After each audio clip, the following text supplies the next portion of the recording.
Hi, I'm Lieutenant Commander Jim Cowan at Buds Physical Therapy. I want to talk to you on this segment about probably one of the most, if not the most common complaint that we have here at Buds, and that's knee pain. Approximately 30% of our class reports pain in the knee, and I think it comes from some things that you can work on before you come to Buds and fix fairly easily so that you don't have the common problem that we see here. So most of the problems that we see in terms of pain from the knee comes from three common locations. So this is looking at your knee as a model from the front side. This is your right knee looking from the front. Okay, so you have your thigh bone, your femur bone, your kneecap, and then your lower leg bones here. So if you rotate looking at your right knee from the side here, right, most of our common pain comes from three areas. Underneath the kneecap, where it rubs excessively hard on the knee. Underneath the lower tendon that attaches your kneecap onto your shin bone, okay, and on the side of the knee as well. So these are the common areas where the pain comes from. Most of that problem comes from tight quadricep muscles. These muscles load the kneecap and really cause excessive friction on the backside of the kneecap. This is probably the most common sports medicine injury in the world. It's called runner's knee or patellar femoral pain. You may have been diagnosed with it in the past. And that rubbing, abnormal rubbing, really causes a lot of pain here at Buds. And soft sand running makes it even worse. So the most common thing that we're going to talk about is how to stretch out your quadricep muscle to unload that kneecap, how to stretch your hamstrings, which also let your knee open up a little bit more and take the load off that kneecap, and also how to stretch the tissue along the side of your knee, which is your IT band. And these three common flexibility areas make a tremendous improvement on how well your kneecap can track. Because if you're tight in all those muscles, it loads the kneecap up and causes really, really painful areas to occur beneath your kneecap. So the first stretch I'm going to show you is how to stretch your hamstrings properly. Right, the key to a good hamstring stretch really starts with standing up nice and tall. Okay, you actually even want to curve your back in a little bit because that starts the stretch on that hamstring. And then what you can do with your head up and your chest up, just make sure that you lean forward at your waist until you feel a nice hamstring stretch this way. And we recommend that you always hold a stretch at least 30 seconds in this position. Right? And here he shows it really well. What will happen though, and you can lose the stretch, is if you let your pelvis slump or you try to touch your toes and your back rounds out, that slumping takes the stretch off and you really lose that good stretch. So if you make sure that you really keep a nice straight back and you lean forward at your hips. Right, we're showing more of a traditional, just static stretch in this manner, although some people, me included, really do like more movement-based stretching. So another way that you could stretch your hamstrings in more of a movement-based pattern is to really keep your leg nice and straight. And this also is a very good balance drill as well. And then just bending forward to touch the floor, touch a ball, touch a weight bench, slowly back and forth like this is also a very nice way to stretch those hamstrings through more movement base, and people feel that this really is a better way to stretch, and I believe that as well. Okay, the next stretch that I like is a proper quadricep stretch. This really is important for your kneecap because it unloads how much pressure occurs on that kneecap. So the proper way to really do a good quadricep stretch, that quadricep muscle goes across your hip and your knee. So it's really important that you square up on whatever you're going to use to stretch, in this case a high bench. If you were in the weight room, you could use a rack or a pole outside, bench outside. But the key is that you really push this hip forward to start the stretch, all right? And then with that forward hip position, then you can bend the opposite knee and really drop down into a good quadricep stretch. And as always, you would hold this for about 30 seconds. You can come out of that. Where most guys don't do this stretch properly is that, one, they hike their hip out. And then oftentimes they lean forward at their waist, and, right, and you immediately lose the stretch that way. All right? And they may even rotate a little bit if they're doing like a single leg stretch. So make sure that, I prefer that you put your foot up on something behind you, you really square up, get your legs together, push that hip out, and then really drop that other knee to get into a good stretch that way. Another stretch that is a movement-based stretch, like we show you with the hamstring, doesn't really focus entirely on the quad, but yet it's a very good hip stretch to keep your hip loose, which is involving the quadriceps muscle, and it is more of a dynamic rotational stretch. It's just a kneeling lunge with a nice rotation back and forth.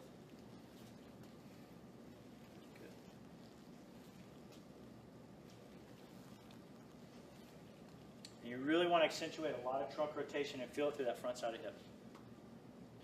So the last stretch that I recommend for the knee is for the IT band. The iliotibial band is extremely commonly inflamed here. ITB stands for I tried Buds. Everyone here at Buds has it. It's extremely painful. It's not dangerous, but it does give guys a lot of problems. That IT band starts in two places muscle-wise. One is off this front muscle under your front pocket, and the other part is off your butt cheek here in the rear area. And those muscles come together down the side of your leg and attach along the side of your knee right here. And at about 30 degrees of knee bend, it rubs. And once again, soft sand makes it extremely painful here. So this stretch is very easy to do. You simply cross your legs and you lean away, put your hand on that opposite hip, and you really just push into this front pocket. You may have to lean your trunk till you find it just right, but you should be able to push into this and feel your stretch really right under your front pocket. Right? The second half of that stretch involves the glute, which is then going into a figure 4 sit, and you cross your legs, and you can drop into a sit this way. And if you want to hold on to a weight, a bench or anything like that, a bicycle, that's very good. And you really should feel that in the rear glute portion there. Okay, this is probably one of the most important segments that we're going to talk about here at Buds. All right, most of you out there preparing to come here do a great job of strengthening your lower legs with one exception. And it's really the one group that you need to be working the most before you come here, so we're going to talk a little bit about it. Most of you are doing quite a lot of quadricep strengthening. You guys have great, strong quadricep muscles, and that is great, right? You also have very good, strong hamstring muscles, and even your glute maximus, all right, from all the squatting, is very strong. However, there's one group of muscles that you guys totally neglect, and it's your lateral hip muscles, right here, all right? These are the main muscles that control your hip position and as well as how your knee strikes. And so in soft sand, with weak hips, that equates to a lot of biomechanical problems and a lot of knee pain. And the evidence really supports that a lot of elite runners with chronic knee pain have weak lateral hip groups. So it's a big focus that I want, probably the most important lower leg focus that I want you to work on before you come to Buds. All right, so if you watch this single leg squat on the box here, okay, you can notice a couple things. Just keep doing it back and forth. You can notice this right knee rolls inward. This whole leg collapses and rolls inward, right? That causes tracking problems on the kneecap and rubbing and IT band problems, all right? So this weak hip allows his whole thigh to collapse inward, which is causing problems. And you'll notice his opposite hip on this side drops, okay? So that's a one spot that you can see that this hip group really is affecting his knee strike, and you've got to work on that. Okay, once again, as you can see, we're going to look at this lateral hip strength. Once again, quadricep muscles extremely strong on everyone that comes here. Hamstring muscles very strong. All right, glute maximus very strong. Glute medius very weak. All right, if you can look at holding his leg here, this would be a 3 out of 5 on a scale of 5. That's a 3. All right, as we push, most of these guys, I would say the average score on hip strength here at Buds is at best a 3.5 out of 5. They need to be 5 out of 5. Every other group, I guarantee you, is probably 5 out of 5 except this one, and it's a problem if you're running in soft sand with weak hips. All right, so I'm going to show you some of the common drills that we use to promote that lateral hip strength to fight the big hip weakness that we see here at Buds. All right, my favorite is monster walks. We do it with a overhead medicine ball of 20 to 30 pounds. To start getting ready for the overhead log PT and boat PT that is such a problem for the shoulders. So we can integrate overhead endurance along with the lateral hip strengthening drill that so many guys need. So for the monster walk, we'll go overhead with the ball, and it's a really nice lateral movement. All right, and around his ankles we have some exercise band. You can find that locally, any sports store. All right?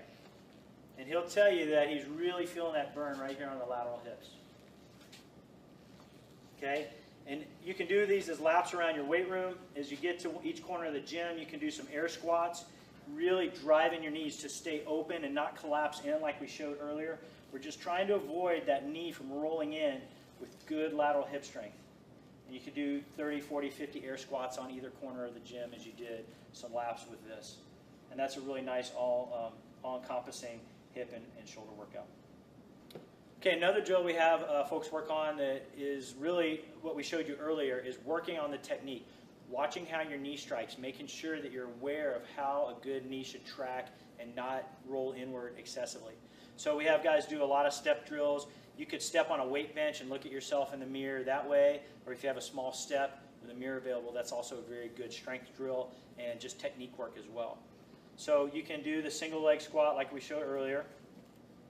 The key is, as you watch yourself in the mirror do this, is to have your hands at hip level here and really monitor your hips, make sure that they stay level and that they're not dropping on that opposite hip, that they really stay level, that you focus on firing that muscle and keeping your hips level.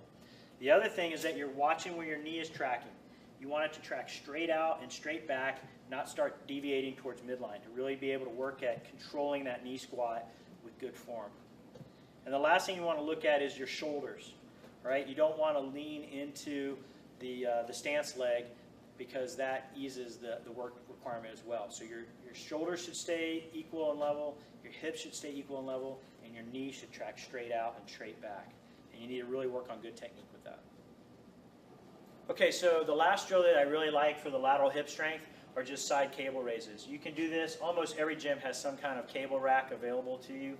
So we have our students do this single leg. It's a very nice, slow raising of that leg, focusing on the lateral hip and not cheating with the stronger glute, right? Just nice, slow sets of 10 to 12 reps, right? Nice and slow up, just to about that 45-degree point.